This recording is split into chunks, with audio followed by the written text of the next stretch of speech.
하겠습니다. 성경 말씀은 요한복음 15장입니다. 요한복음 15장 4절에서 9절까지 말씀 보도록 하겠습니다.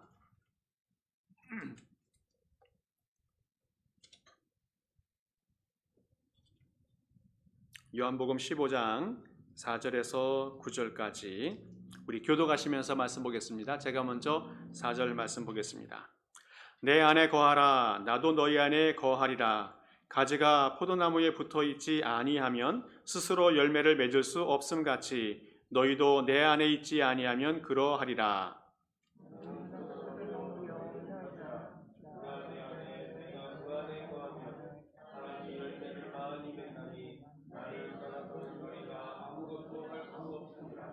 사람이 내 안에 거하지 아니하면 가지처럼 밖에 버리워져 마르나니 사람들이 그것을 모아다가 불에 던져 사르느니라.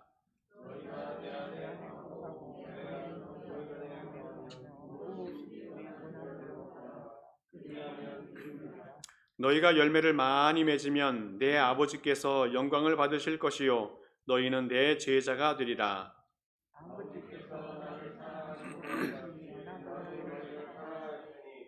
나의 사랑 안에 거하라. 아멘.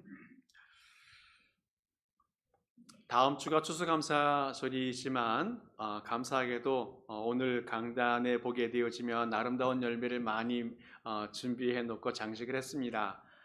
날짜를 착각한 게 아니라 더 감사함이 있어서 2주 정도는 장식을 하고 예배를 드려도 좋겠다 하는 마음이 있어서 미리미리 준비했는데 우리의 삶 속에서도 감사가 미리미리 준비되고 또 더 많이 맺어지고 그런 축복이 있기를 간절히 축복합니다. 모든 생명 있는 존재들은 종족 보존의 본능들이 있는 것 같아요.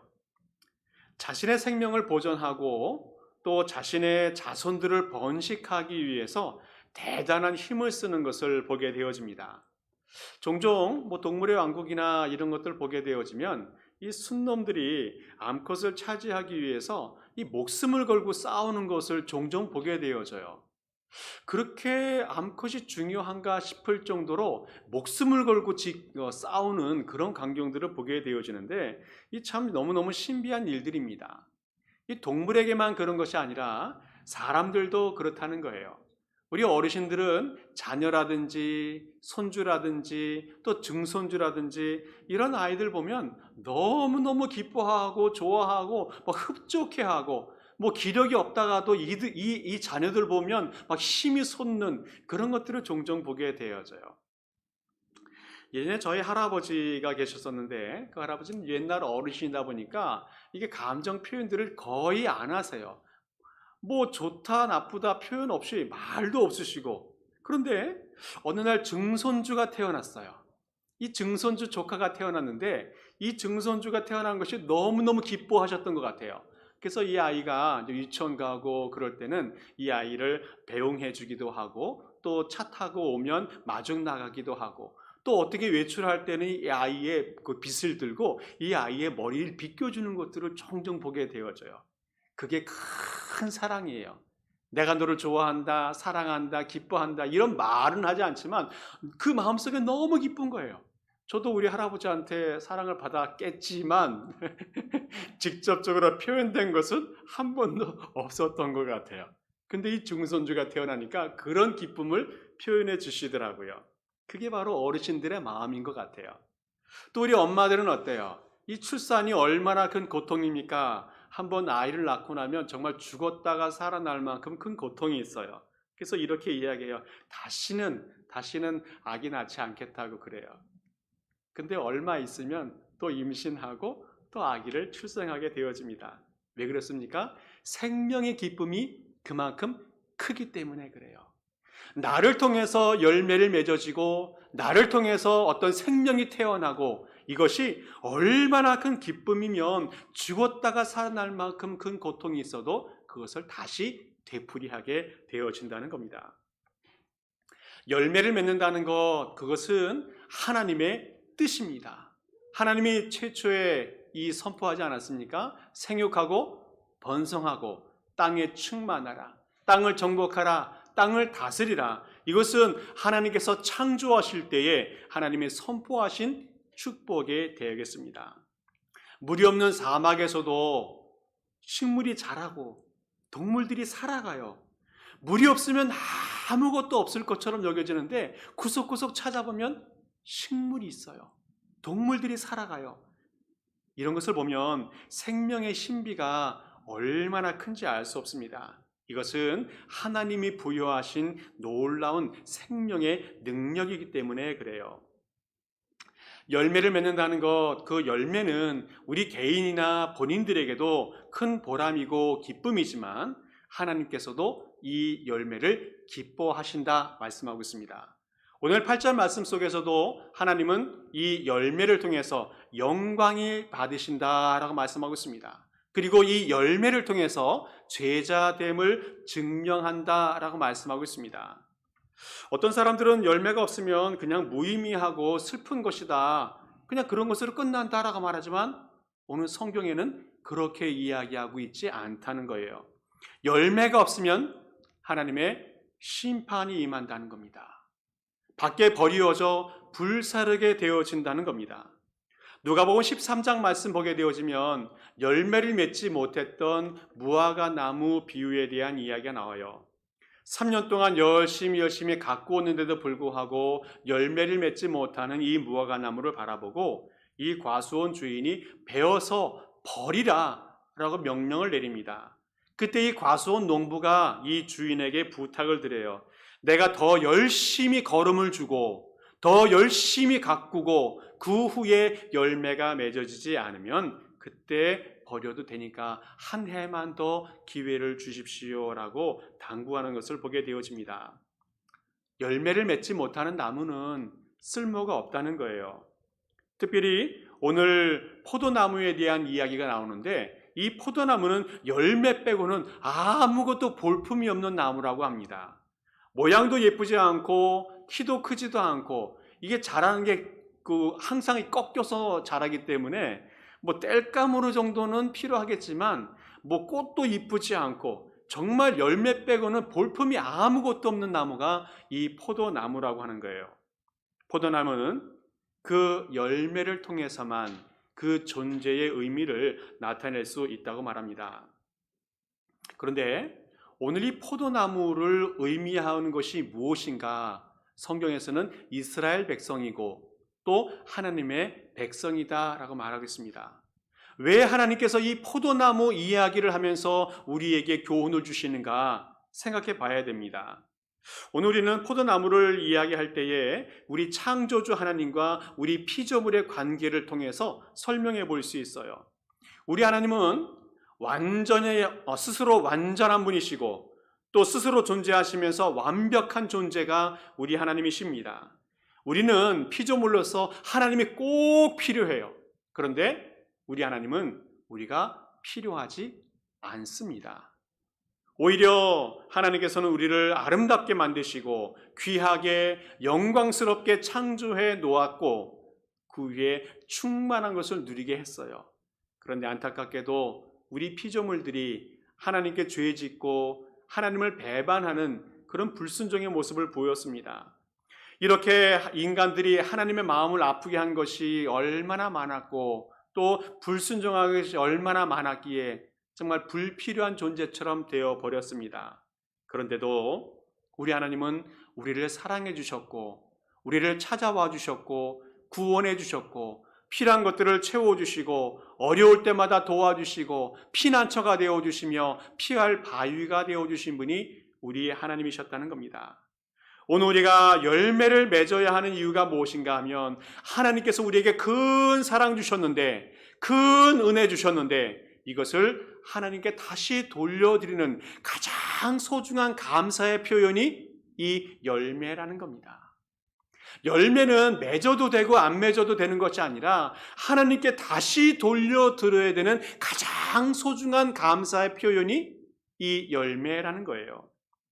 내가 아무것도 드릴 것도 없고 나도 아무런 가치가 없는 존재이지만 무엇인가 하나님께 열매를 드리게 되어지면 하나님께서 기뻐하신다 하는 겁니다. 마치 어린 손주들이 어버이날 되게 되어지면 종이로 카네이션을 만들지 않습니까?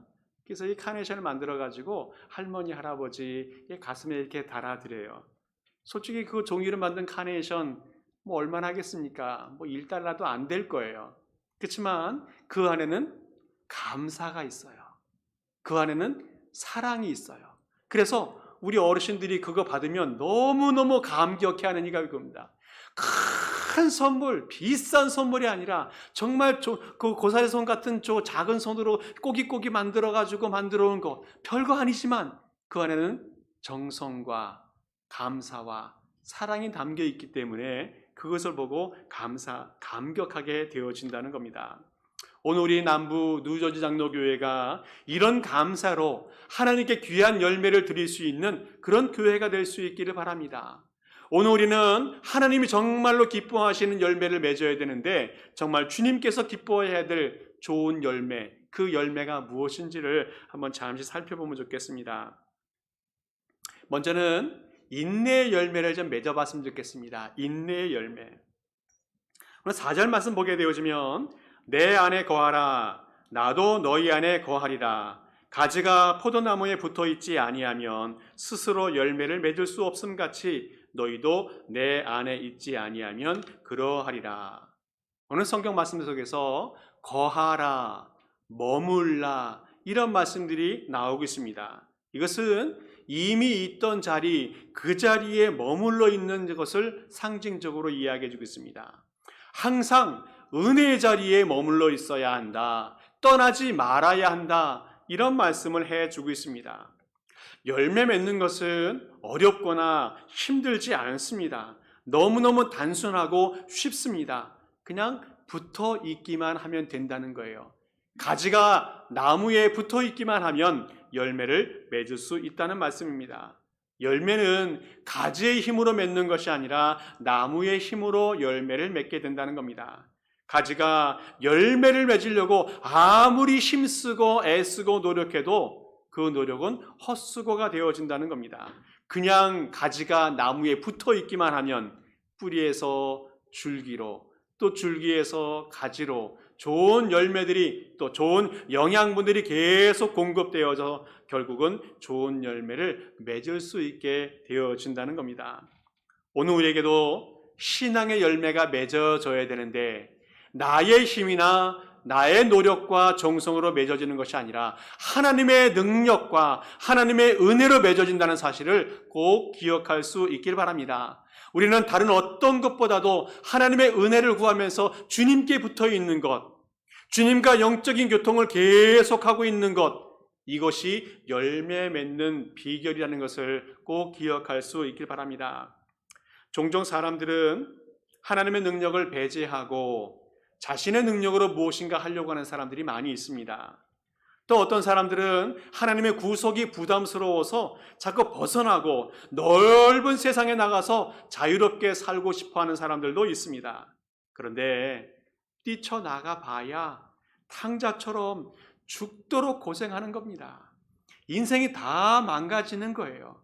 시간, 물질, 인생 다 소비하고 다 망가져버리는 것을 보게 되어집니다. 가지가 나무에서 떨어져 버리면 그냥 죽어버리는 것처럼 아무런 열매를 맺을 수가 없게 되어진다는 겁니다. 어떤 사람들은 신앙의 본질적인 것 이외에 다른 것을 좀 추구하는 사람들이 있어요.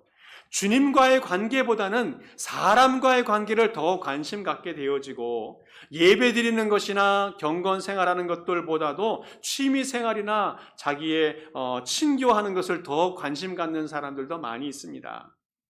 교회에서 사람들 많이 사귀어서 그 사람 만나고 좋은 관계 맺는 것이 아니라 골프 치러 가고 파티하고 친목 모임 만드는데 도움을 갖기 위해서 사람들 많이 사귀는 사람들도 있습니다.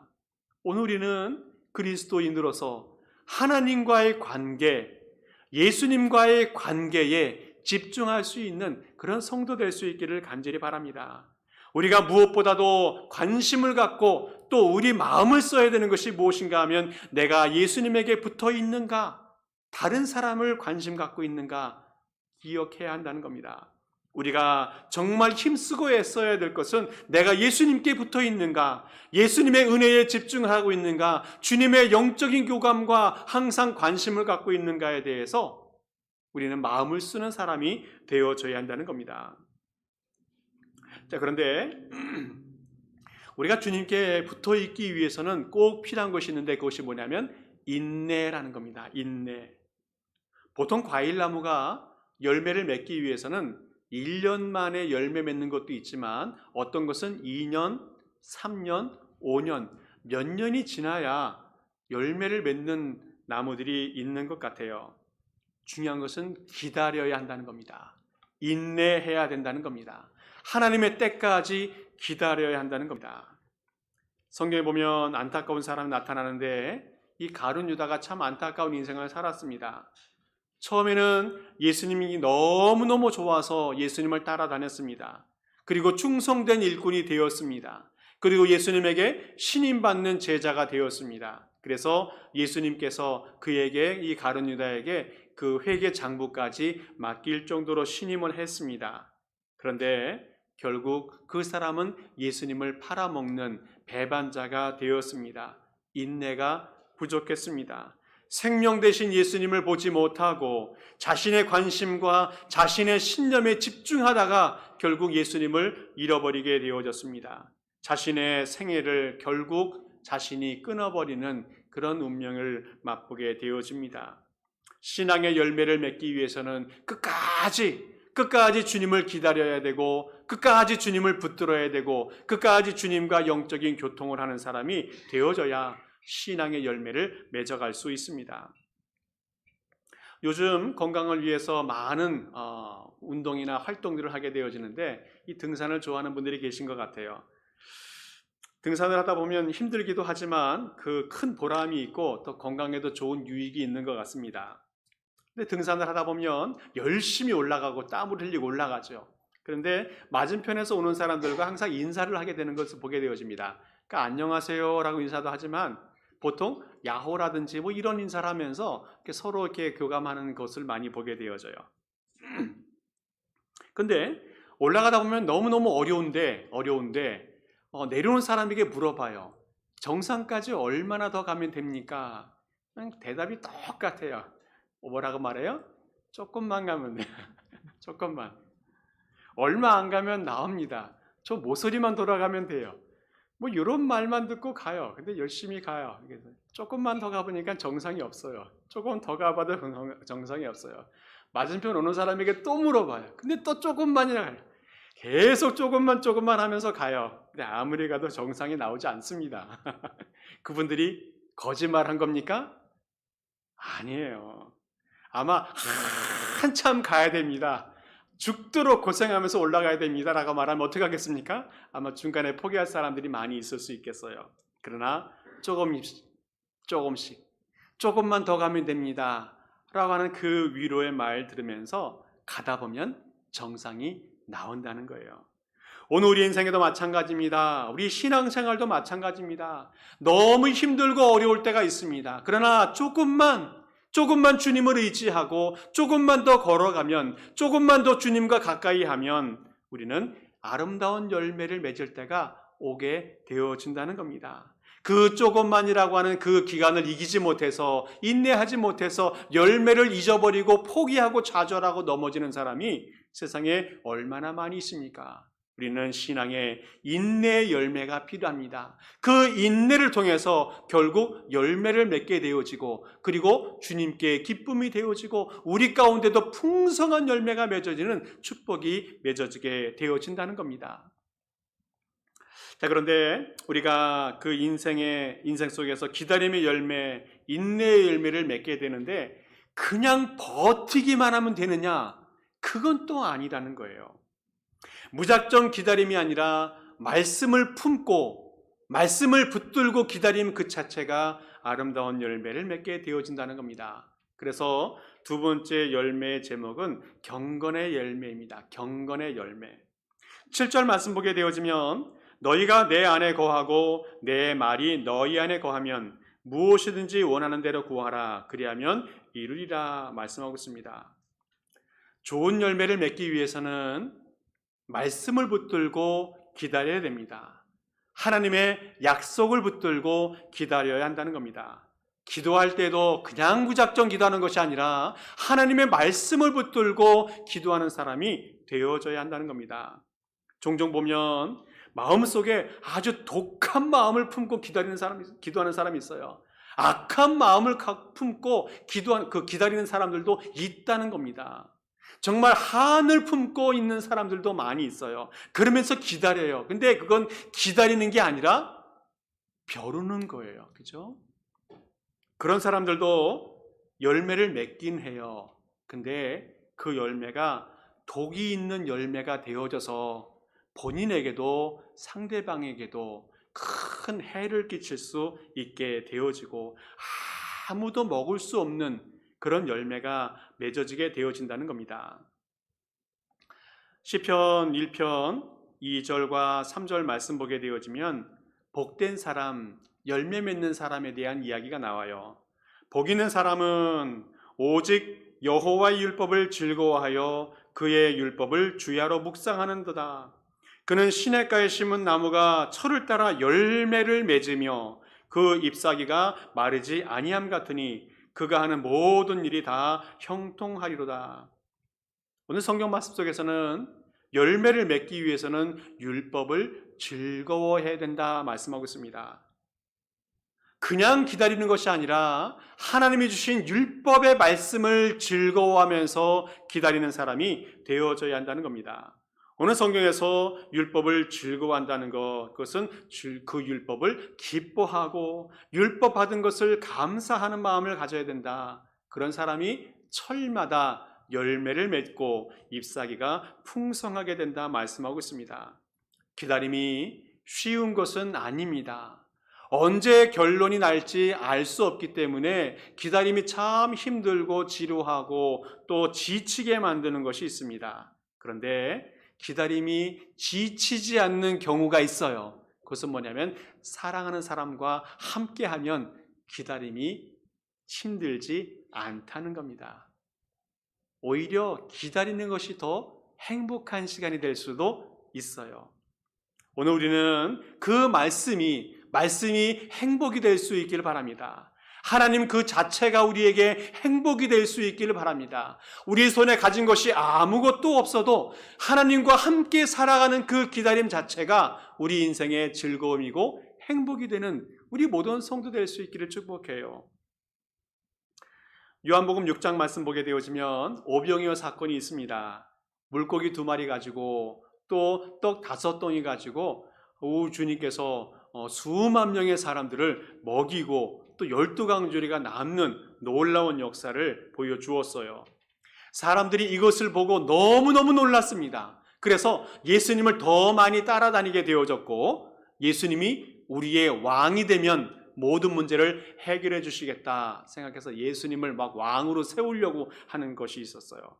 그때 예수님께서 영원한 생명에 대한 설교 말씀을 해 주시게 되어집니다. 영원한 생명에 대한 말씀.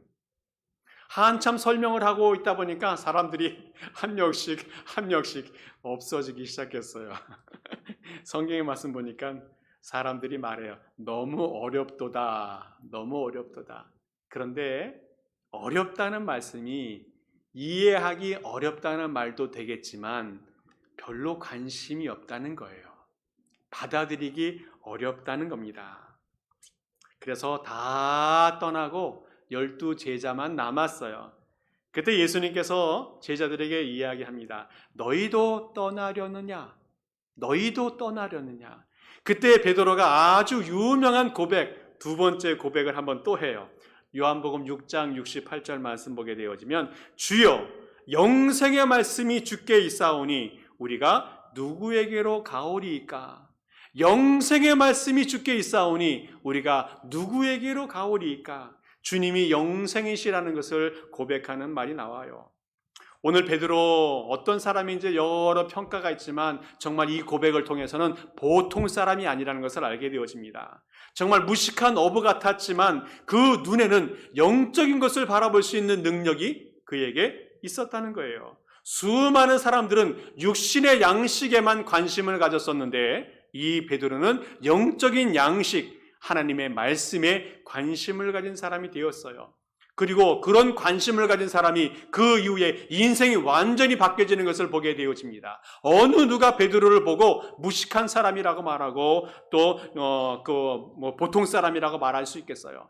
인류 역사 속에서 정말 손에 꼽을 만큼 능력과 역사를 일으켰던 사람이 이 베드로라는 겁니다. 이 믿음이 있었기 때문에 다른 사람과 다른 귀한 열매를 맺게 되어진다는 겁니다. 경건이라는 것, 그것은 외적인 모습으로 드러나지 아니하고 내적인 능력을 이야기합니다. 말씀을 붙들고 경건하게 살아가는 사람들, 그 사람들은 주님이 외면하지 않으시고 기억하시고 또 그들을 존중하시고 결국 열매를 맺게 되어져요. 성경을 쭉 읽다 보면 열왕기를 읽게 되어지는데 열왕기에서 수많은 왕들의 이야기가 나옵니다. 북쪽에 20명, 남쪽에 21명, 40명이나 되는 수많은 사람들이 나오는데 성경에서는 그 한 사람 한 사람을 다 평가해요. 여호와 보시기에 악한 왕이었더라. 여호와 보시기에 선한 왕이었더라. 라는 그런 평가를 하게 되어집니다. 그 기준이 무엇인가 하면 하나님 말씀을 받았느냐 또 지켰느냐에 따라서 그 결과를 선포하게 되어집니다. 북쪽의 왕 여로보암 2세가 있는데 이 사람은 역사적으로 굉장히 중요한 왕이었고 대단한 일을 했던 사람이 이 여로보암 2세 왕이었습니다. 그러나 성경에는 그 사람의 사역에 한두 줄밖에 안 나와요. 국방을 강하게 했고 많은 전쟁에서 승리를 해서 정말 한 일이 많이 있지만 성경에서는 단 한두 줄밖에 안 나온다는 겁니다. 왜 그런가 하면 하나님에게는 그 사역이 중요하지 않기 때문에 그래요. 남쪽에도 대표적인 왕 하나가 있는데 므낫세 왕이 있어요. 55년 동안 왕좌에 있었습니다. 얼마나 많은 사역과 치적이 있었겠습니까? 그런데 성경 보게 되어지면 그 므낫세 왕이 55년 동안 왕을 했는데 지은 죄만 쭉 나열해 놓았어요. 한 일이 얼마나 많은데 그 죄만 55년 동안 한 죄만 쭉 나열해 놓았다는 겁니다. 열왕기상 21장 보면 하나님께서 이렇게 표현해 주고 있어요. 여호와께서 보시기에 악을 행한 것 외에도 또 무죄한 자의 피를 심히 많이 흘려 예루살렘 이 끝에서 저 끝까지 죄악이 가득 차게 했다. 이 므낫세 왕은 하나님에게 죄 지은 것뿐만 아니라 사람들에게도 많은 피해를 입힌 왕이 되어졌어요. 반면에 아주 훌륭한 왕 하나 있습니다. 히스기야 왕입니다.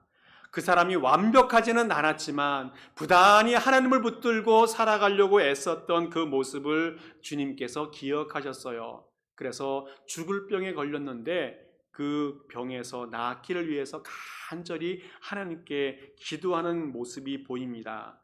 열왕기상 20장 보게 되어지면 여호와여 구하오니 내가 진실과 전심으로 주 앞에 행하며 주님 보시기에 선하게 행한 것을 기억하옵소서.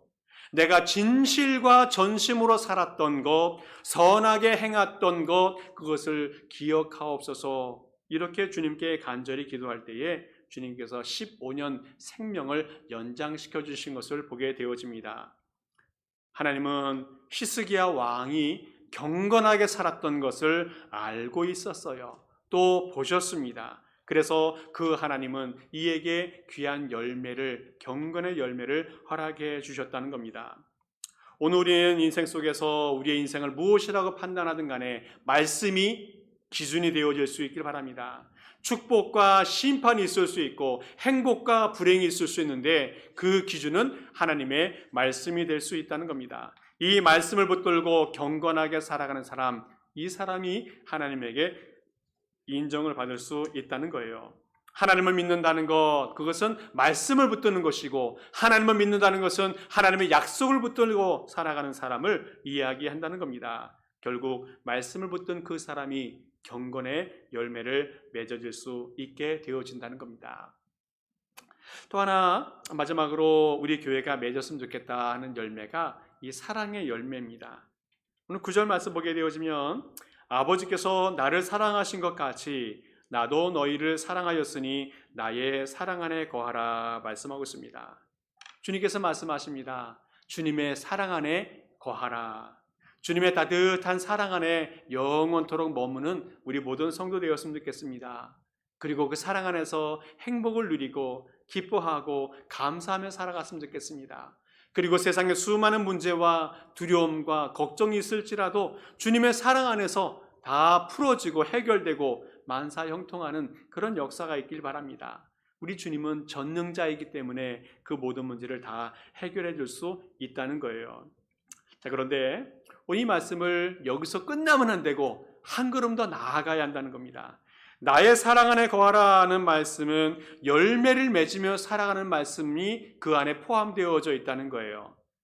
나의 사랑 안에 거하라. 그것은 그 사랑을 실천하면서 살아가야 되고 사랑의 열매를 맺으면서 살아갈 것을 주님께서 말씀해 주고 있어요.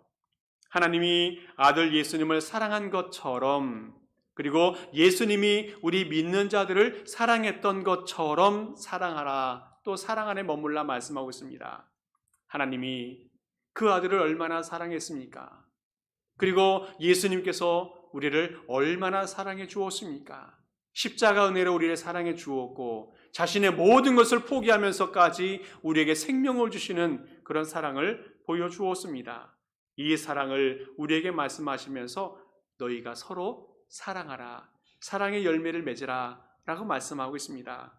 우리 그리스도인들이 궁극적으로 맺어야 될 열매가 바로 사랑의 열매입니다. 하나님을 품고 살아가는 그리스도인들이 궁극적으로 맺어야 될 열매는 사랑의 열매라는 겁니다. 성경에 수많은 말씀이 있고 명령이 있고 계명이 있는데 그 모든 것을 한마디로 압축하면 사랑이라는 거예요.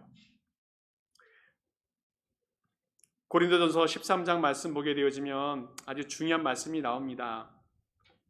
내가 사람의 방언과 천사의 말을 할지라도 사랑이 없으면 소리나는 구리와 울리는 꽹과리가 되고 내가 예언하는 능력이 있어 모든 비밀과 모든 지식을 알고 또 산을 옮길 만한 믿음이 있을지라도 사랑이 없으면 내가 아무것도 아니요 내가 내게 있는 모든 것으로 구제하고 내 몸을 불사르게 내어줄지라도 사랑이 없으면 내게 아무 유익이 없느니라. 오늘 성경에서는 아무리 큰 능력과 기적과 또 역사가 나타나고 기적이 또 지식이 있어도 사랑이 없으면 아무런 의미가 없다는 말씀을 하고 있어요. 많은 구제와 내 몸을 불사르는 헌신이 있어도 사랑이 없으면 아무것도 아니라는 겁니다. 결국 사랑이 모든 것을 총괄하고 또 사랑으로 귀결되어져야 된다는 말씀을 오늘 하고 있다는 거예요. 모든 일을 해도 사랑으로 시작하고 사랑으로 진행하고 사랑으로 귀결되어져야 된다는 겁니다. 어떤 사람과 관계를 맺을 때에도 사랑이 근거가 되어야 되고 사랑으로 시작하고 사랑으로 관계 맺고 사랑으로 맞춰져야 된다는 거예요. 우리 예수님께서 사랑이시기 때문에 그렇다는 겁니다. 오늘에는 예수 그리스도의 말씀, 그 사랑의 말씀을 품고 살아가는 사람이 되어서 사랑의 열매가 우리 가운데 가득 찰 수 있기를 간절히 축복합니다. 오늘 이야기 하나만 더 하고 마치려고 하는데요. 우리 역사적으로 참 유명한 또 멋진 우리 목사님 한 분 계세요. 우리 사랑의 원자탄 손양원 목사님이 계십니다. 우리가 잘 알고 있듯이 이분은 1902년도에 출생하셔서 우리 한국의 역사 속에 정말 존경받는 그런 목사님 중에 한 분이십니다. 신학교를 갔는데 그 마음속에 큰 감동이 있어서 어떻게 결심을 했는가 하면 나는 이제 나병 환자들을 돕는 사역을 하겠다고 결심을 해요. 그래서 애양원이라는 여주에 있는 곳을 찾아가게 되어집니다. 그래서 이름도 바꿨어요. 원래 이름은 손연준이라고 하는 이름을 갖고 있었는데 이 애양원에서 사역을 하면서 이름을 양원이라고 바꿨어요. 그래서 손양원이 그렇게 바뀌게 되어졌습니다. 처음에 나 환자들을 찾아가고 또 돌보는데 그 사람들 마음속에 항상 목회자가 왔다 가고 하다 보니까 마음의 문을 열질 않아요. 거리감을 듣고 또 불신하고 있어요. 또 언제 갈지 모르기 때문에 사랑을 주질 않습니다. 그러나 시간이 지나면서 목사님의 진심을 알게 되어지고 목사님의 사랑을 알게 되어지고 모든 그 환자들과 성도들이 그 마음을 알아서 마음이 하나가 되는, 그리고 서로 사랑하게 되는 그런 은혜가 있게 되었어요. 사랑으로 그들의 마음이 열려지게 되어졌습니다. 그 후에 1948년도 여수 순천 반란 사건이 일어나게 되어지는데, 이때 그 안에 살고 있었던 공산당원들이 반란을 일으키게 되어져요. 그때 예수쟁이라고 하는 그 이름 때문에 그 손양원 목사님의 두 아들 장남과 차남이 총에 맞아 죽게 되어집니다. 그리고 얼마 후에 그 범인이 잡혔는데 안재선이라는 사람이 잡히게 되어져요. 그리고 재판을 받게 되어지는데 재판 후에 사형을 언도받게 되어집니다. 이것이 손양원 목사님의 마음속에 너무너무 가슴 아픈 사건이 되어졌어요. 그래서 이 안재선이라는 이 범인을 살려달라는 구명운동을 벌이게 되어집니다. 그리고 그 마음속에서도 용서하게 되어져요. 그리고 그를 석방시키게 되어집니다. 그리고 그를 다시 만나서 품에 안고 이야기해요. 내가 아들 둘을 다 잃었는데 그 아들 대신 네가 내 아들이 되어줬으면 좋겠다. 그리고 그 사람을 자신의 아들로 맞이해요. 그리고 그를 뒷바라지하고 훌륭한 목회자가 될 수 있도록 지원하는 그런 일을 하게 되어집니다. 그리고 결국 1950년도에 6.25 전쟁이 나타나고 그때 이 공산군에 의해서 체포되고 또 고문을 받다가 결국 운명을 다하신 그분 손양원 목사님의 이야기가 있습니다. 괜히 사람들이 이 분을 사랑의 원자탄이라고 부르지 않습니다. 정말 나병 환자를 위해서 평생을 바쳤고 또 나의 아들을 죽인 그 살해범을 양자로 맞이하고 또 죽을 때까지라도 자신의 신앙을 지켜가고 예수님의 사랑을 배반하지 않았던 그 손 목사님, 그 목사님의 모습을 보게 되어집니다. 근데 이 손 목사님은 이렇게 고백해요. 이 모든 것들은 나의 힘이나 나의 능력이나 나의 의지로 한 것이 아니고 예수님을 의지하고 살아갔고 예수님을 의지하면서 사역했고 예수님께 받은 은혜가 너무 컸고 예수님을 정말 사랑하다 보니까 이런 열매가 맺어졌다고 고백하고 있습니다. 내가 한 것이 아니라 주님께서 하셨다는 그런 고백을 하고 있어요. 이 손 목사님은 말씀을 품고 살아갔던 분이고 예수님을 품고 살아갔던 사람이고 예수님의 말씀과 사랑을 품고 살아가다 보니까 정말 큰 사랑의 열매를 맺게 되어졌다는 거예요. 그리고 사랑의 원자탄이라는 그런 별명까지도 얻게 되어졌습니다. 이 가을에 우리 교회가 맺어야 될 열매가 정말 많이 있을 거라고 여겨지는데 우리 개인 성도님들 속에서도 어떤 열매를 맺을 것인가 많은 생각을 하게 될 것인데 오늘 주님께서 우리에게 도전을 주는 열매들이 있습니다. 주님 안에 머물러 있으라는 그런 인내의 열매, 또 말씀을 붙들고 열심히 살아가다가 맺어지는 경건의 열매, 또 사랑의 열매, 이런 열매들이 우리 성도님들에게 가득 맺어져서 정말 주님에게 기쁨이 되어지고 우리 인생이 정말 아름답게 빛나는 모든 성도 될 수 있기를 간절히 축복합니다. 기도하겠습니다. 사랑과 은혜가 풍성하신 아버지 하나님, 우리 모든 성도들이 귀한 열매로 하나님께 예배드리게 하심을 감사합니다. 우리 자신이 하나님의 기쁨이 되는 사람이 될 수 있도록 인도하여 주시고 우리 남부 뉴저지 장로교회가 하나님께 영광이 되는 열매가 되게 하여 주시옵소서. 또한 더 아름다운 열매를 맺기 위해서 우리 성도가 또 우리 교회가 더 힘쓰고 애쓰는 은총이 있게 하여 주옵소서. 주님 안에 머물러 또 인내의 열매를 맺게 하시고 또 주님의 말씀을 붙들고 경건의 열매를 맺게 하시고 또 사랑의 열매를 맺어가는 우리 모든 성도들 교회 되게 하여 주옵소서. 감사를 드리며 예수 그리스도의 이름으로 기도하옵나이다. 아멘. 우리 모두 일어서서 찬송하시고 축도로 예배를 마치겠습니다.